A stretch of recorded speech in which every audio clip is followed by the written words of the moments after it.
ऊपर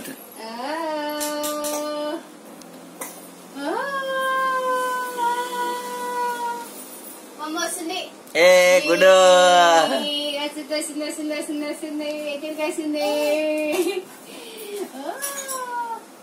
ఇలా తినేసేద్దామన్నా అక్కడ కొత్త బండ్లు వచ్చినాయి తెలుసా.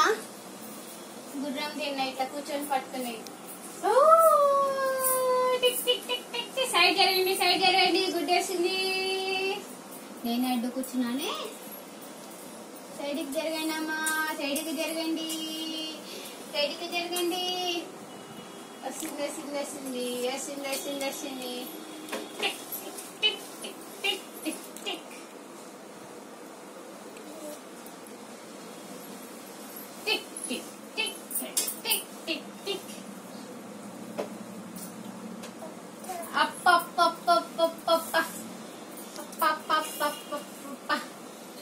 ఎక్కడికి వెళ్దామే? ఏ షాప్కి వెళ్ళొద్దా నేను? లలిత జ్యువెలర్ అయింది పక్కకి కళ్యాణ్ జ్యువెలర్స్ ఆడికి వెళ్ళొద్దాం.